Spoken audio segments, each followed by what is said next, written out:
One of the newest additions in the final chapter of Conan's Age of Sorcery is blood crystals. These chunks of hardened blood can be traded for valuable rewards, but what's the best way to farm them? Today I'll be running you through the best way to avoid the stress of the grind.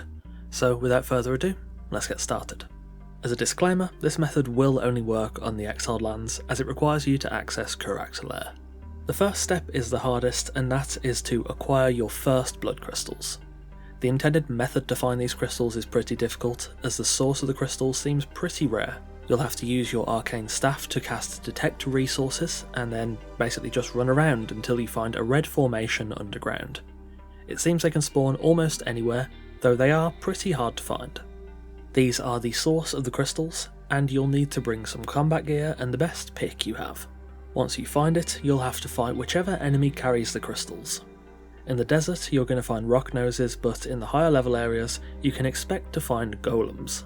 These fights are honestly not too bad. The golems have a good chunk of health, but they're pretty easy to defeat, and the rock noses are even easier. Once you've felled the enemy, harvest them with your pick. You'll get a good chunk of blood crystal from the golems, and considerably less from the rock noses, though that makes sense as they are much easier to kill. For this particular farming method, you'll need 30 blood crystals to start off with, so you may need to hunt down a few underground formations before you have enough. Next, you'll want to head to Mech's Spire and use 30 blood crystals on the teleporter to enter Curac's lair. It's not a super difficult fight, but for this method, you'll want to have decent defences and a pretty high damage output. I chose a full strength build with a bit of agility, and I used Valeria's sword, which worked pretty well for me. Fight through the first phase of spiders as fast as possible. Curac's lair has an enrage timer, and when the sun is finally eclipsed, an immortal blood moon beast will spawn and the arena will lock down, so you're doomed to die. Speed is the key with this method. On the second phase is where we'll do our actual farming. There are a total of 8 golems in the arena, and throughout this phase they'll animate and begin to attack.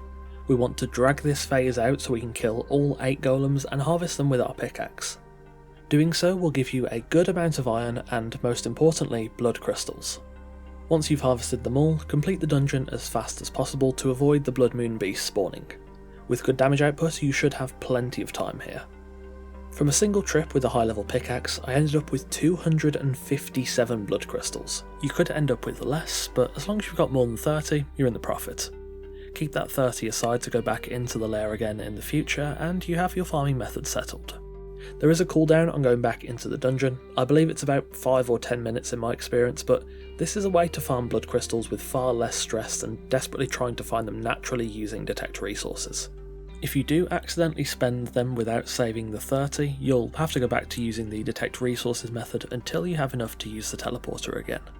Blood crystals can be traded for Ophidian Magi caches, which give you gold and silverstone, obolus, alchemical base, steelfire, reagents and demon blood. You can also trade them to Master Carver Huang to get golem pieces, though they're pretty expensive. Overall, this method is very effective, and for a small time investment you can skip a lot of the struggle and grind of trying to use the traditional method. Thanks for watching. Gathering crystals using detect resources is pretty painful, so with this alternative method you can not only gather more crystals, but remove a lot of the stress and pain from the process. Crystals are pretty important, especially for creating golems, which I'll be covering soon. There's plenty more to cover in the Age of Sorcery, so make sure you subscribe to keep up to date with all the videos. Of course, a massive thanks to our wonderful esteemed coffee cultists for continuing to support the channel over on Patreon. Again, thanks for watching, take care, and I'll see you soon.